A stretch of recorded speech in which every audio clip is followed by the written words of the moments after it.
Baseball, TCU scores late to clip no. For Texas Tech in Big 12 Series opener, the Star telegrammed the Frogs did what they needed to do in taking the opener Friday night. TCU scored 3 runs in the first inning and then answered no. For Texas Tech's rally with 2 more in the bottom of the 5th to secure a 6-4 win over the Red Raiders in the opener of a 3-game Big 12 series at Lupton Field on Friday. Nick Lodolo started and lasted into the 5th inning for TCU, 21-17, 7-8 Big 12, but the win went to Sean Weimer, who pitched 1 hit ball over 3 2/3 innings, striking out 5. A.J. Balta led the assault at the plate with 2 hits, including a 2-run homer in the key 5th inning that put TCU back on top 5-4. Weimer of old leads TCU past Tech D1 baseball. Weimer went back to the pen, and back to his old ways. That's a good thing for TCU. So, as the Frogs and Red Raiders were knotted up at 3-3 in the 5th inning with Tim Tadlick's Tech team seizing the momentum, TCU coach Jim Schlossnagle decided to shake things up. The Frogs had to escape the inning without major damage. The solution? Insert right-hander Sean Weimer and hope he returns to his old form. Though Weimer allowed a sacrifice fly for the go-ahead run to start his relief performance, he was phenomenal the rest of the way, and the Frogs got a 2-run home run from A.J. Balta and another run in the 8th in a 6-4 win over Texas Tech. His breaking ball early in his outing was closer to what it was last year, Schlossnagle said.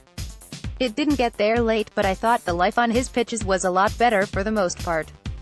The goal was not keep him in the bullpen moving forward. The point of it was to put him back out there and remind him of who he is. Football, Rams draft TCU offensive tackle Joseph Noteboom with the 89th pick. LA Times. Noteboom joins one of the youngest, most promising teams in the NFL.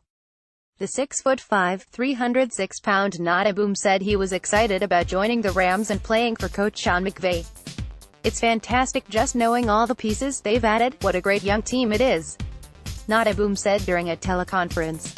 And Coach McVay, I think it's the perfect spot.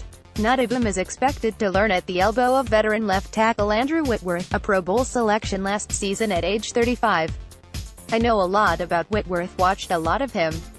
Noteboom said, I'm excited. I'm taking everything he's telling me. That's perfect. I learn from a Pro Bowler. Around campus, TCU's donor base skewing younger as Amon G. Carter Stadium renovation nears. The Star telegram TCU continues to try and stay ahead of the game when it comes to fan experience. If being in a Power 5 conference and being in the Big 12 is one of the most important things that we can do as a university, then how do you do that? Donati posited. Well, you win the national championship. That's what Gary Patterson is setting out to do. What can I do to show a huge commitment to our football program? And that would be this. I tell people this all the time, I can't guarantee this keeps us in the Big 12, but this is the best thing to ensure that we do. About 100 donors have combined to get Donati's team to the $50 million mark. The lowest contribution one can donate for 2 of the lower-end club seats is $12,500 over 5 years. While some of the same, well-heeled names are involved, Donati said a new generation of TCU alumnus are stepping up and assuming a bigger donor role. It's great for TCU, great for the future of TCU, he said.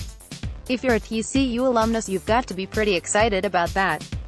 There's a next generation of men and women in their 30s and 40s who will be called upon to be that next group, and we've done a really good job of identifying those people, and they're participating.